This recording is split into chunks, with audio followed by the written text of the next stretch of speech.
All right, good morning, welcome back. Now, in the last video we got to this point, pistons and barrels installed, and after a very long day's gasket scraping yesterday, we're now ready to install the cylinder heads, the rocker assemblies, torque everything down and get it all buttoned up. So let's do that. Okay, first job of the day, install the push rod tubes, and we're going to screw them into the tappet blocks just finger tight for now, because I'll torque them down later on once the cylinder heads are on.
Right, okay, time to torque them down. Now all cylinder heads torque down in sequence and in increments. There are 3 increments on these according to the book.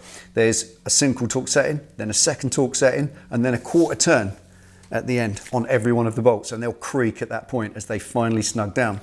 Then, as you do with many heads, you then release it in sequence, release everything back off again, and then retorque it a second time, then do the other head. Now, if you've got aftermarket parts like S&S and they come with instructions, just cross-reference those instructions with the book and make sure that they tally up and they're the same, because the manufacturer of the gaskets is different to the stuff that came from the factory. So make sure you use the right information for the parts that you're fitting. 10 to 12 foot-pounds, 10 to 12 foot-pounds. What is 10 to 12 foot-pounds? Let's have a look.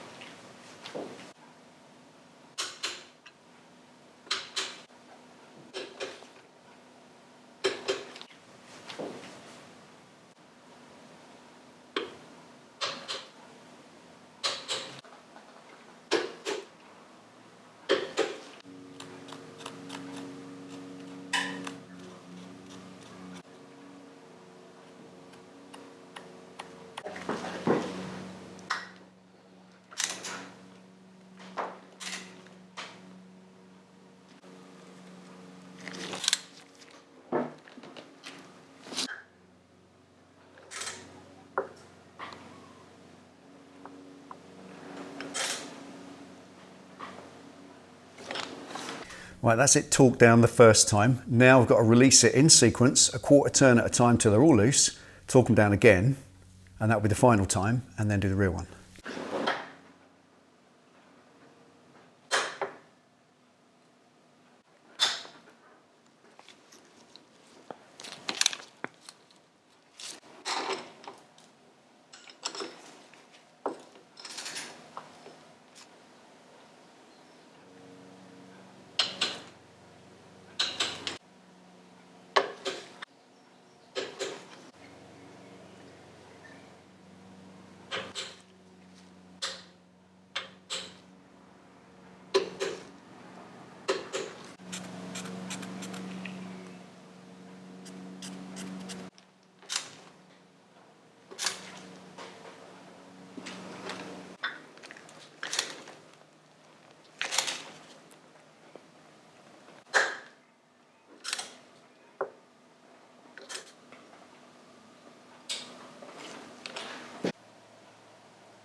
Right, okay, something critical when you're putting your rocker plates on.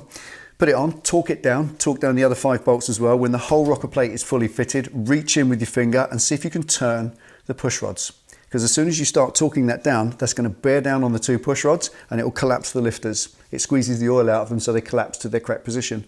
Now, if for some reason they haven't collapsed down, that means your push rods will be tight and that will be pushing up on the push rod and therefore pushing down on the valve, holding it open. So when you turn the engine over to do your rear cylinder, you could find a valve touching a piston inside. So make sure before you move the engine, torque the front one down, reach in, make sure you can spin the push rods easily. And if you can, that means that your lifters have collapsed nicely and everything's safe.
Spinning freely.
Well, there we are. That's it. That's the nuts and bolts of a 1200 conversion. Not difficult if you've got basic hand tools, a good manual and patience. It's as simple as that. Now, obviously the next thing would be to put all the engine mounts on, then connect the carb and all the coils and fire the bike up. But the engine mounts, if you watch the strip down for this, came off in one big rusted lump. It's over there. I've got to deal with that next. Get all that stripped apart and cleaned, put it back on the bike so I can bolt everything in place. Then finally I can deal with the carburation. I can't afford an S&S carb for this bike. It's just not in the project budget, but I can afford this. It's what I've got for it. It's a Dynajet Thunderslide Stage 1. So coming in the next couple of videos time, that's what I'm going to do. Strip the carburetor apart, rebuild it with these internals, and that should be able to cope with the extra power. That's really what I'm looking forward to. Anyway, for now, still got to deal with all the engine mounts. I just want to touch finally on one more thing. Lots of people are asking, did you take out the spring plate in the clutch? Yes, there it is. That's it. These things, if you leave them in your clutch, if you're going to put more power through it, well, they like to explode when you launch it and cause all kinds of wreckage in your primary. So what I've got in there now instead is just 2 extra steels and 1 extra fibre. So 9 fibres, 8 steels, and that's a normal regular clutch pack, not with that liability in the middle of it to go bang when you launch it off the lights. Hope that answers the question. But there we are. That's it for today. Join us for the next one. We'll get all the mounts sorted out and hopefully get as much of it hooked up as we can. Take it easy, ride safe. I'll see you next time.